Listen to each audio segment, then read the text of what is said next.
Ayon sa data ng Commission on Population and Development o CPD, ang Pilipinas ay nasa ika-4 na ranggo sa Southeast Asia pagdating sa early childbirth. At kaugnay nito ay patuloy na ipinatutupad ng CPD at ng iba pang government agencies ang programang Social Protection Program for Teenage Mothers and Their Children o SPPTMC. At upang pag-usapan yan ay makakasama natin ngayon ang Acting Division Chief ng Knowledge Management and Communications Division ng Commission on Population and Development o CPD na si Ma'am Mylene Mirasol Kiray. Magandang umaga po and welcome po dito sa Rise and Shine Pilipinas. Magandang umaga, masayang pamilya, as we say in the Commission on Population and Development. Ma'am, ano po ang kasulukuyang bilang o estado ng early childbirth o teenage pregnancy sa bansa, sa Pilipinas? Noong 2021, more than 136,000 ang nabuntis na kabataang Pinoy. No? So, edad 10 to 19. Tapos noong 2022, naging more than 150,000. So, napakalaki ng pagtaas after nung pandemic natin nangyari. Okay, ano po ang nakita niyong dahilan kung bakit tumataas pa rin itong teenage pregnancies, Ma'am? Aside from na-lift yung mga restrictions no, sa paglabas ng mga kabataang Pilipino, nakikita din natin, ang dami kasing factors. So may framework ito eh. No, una, makikita natin na kailangan natin ng batas. Kaya nananawagan kami na ipasa talaga yung Adolescent Pregnancy Prevention Bill na ngayon ay napasa na sa Kongreso. Tapos ngayon, nasa Senate na siya. So yun talaga. Kaya nakakatulong kayo ng malaki para dito sa role na to na mapasa siya. Kailangan talaga natin ng batas para dito. At the same time, kailangan natin yung mga parents natin na Filipinos, no, please talk about sex and sexuality with your adolescent children. Kayo talaga dapat ang unang source ng information on sex and sexuality. At the same time, mga kabataang Pilipino, kailangan huwag kayong maging exposed, no, sa pornography kasi 18.8% ang exposed dito. Tapos kailangan mag-say no kayo talaga. Life skill yun eh, to say no. No? So, yun. Ang daming factors. Ma'am, ano pong laman ng bill na ito? Okay, so ang laman ng bill na to, no, pag ito ay napasa, magiging mas focused ang adolescent pregnancy sa Pilipinas. No, katulong ng RPRH law or Responsible Parenthood and Reproductive Health Law. At the same time, yung mga minors natin, no, below 18, magkakaroon ng consent on family planning. Kasi ngayon bawal eh kung walang parental consent. Pagka less than 18 ka, hindi ka pwede mag-family planning. So yun yung mga nilalaman ng bill na to.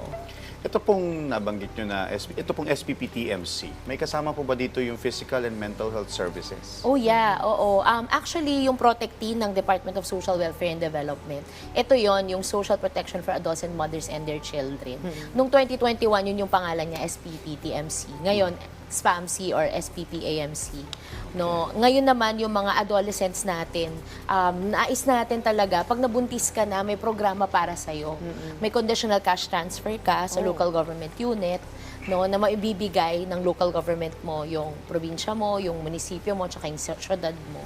At the same time yung barangay mo, no. At the same time kailangan magkaroon ka ng edukasyon para hindi ka mabuntis muli. Kasi pag nabubuntis kasi ngayon, usually pinagsasama ng magulang o kaya sumasama na doon sa nakabuntis. So gusto natin, kung magsasama man kayo, mag-family planning ka. Kasi pag nakipagsama ka, syempre yung risk mo of having sex, syempre repeat pregnancy, tapos di ka pa nag-family planning.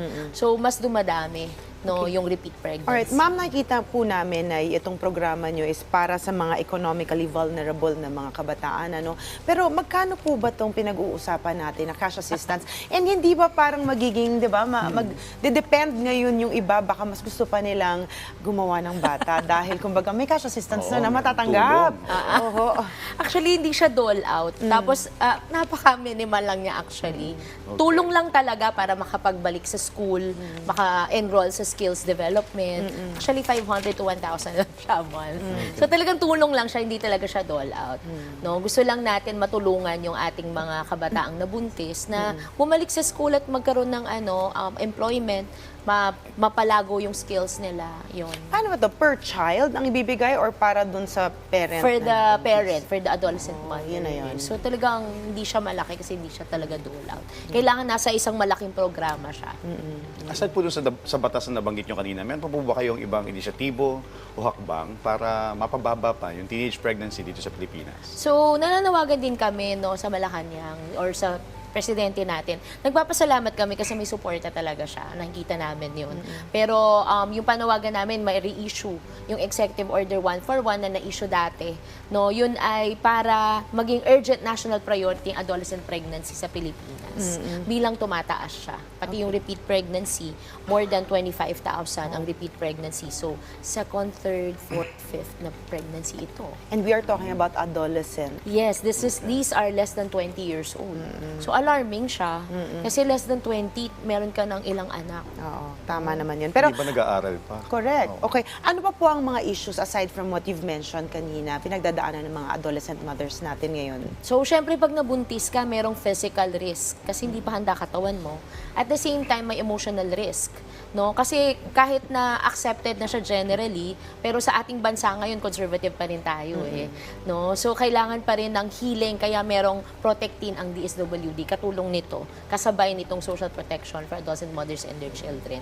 Under it yung Protectin. So, yun talaga yung pinapanawagan namin sa ating mga local government units para ipasa, ilagay sa kanilang programa. Well, ako personally, magandang maipasa yan. But at the same time, I think dapat magkaroon ng values formation nga talaga. Nakaakibat itong programang to. Para Tama ka dyan, diba, Ma'am holistic Shi. ang approach ng program natin.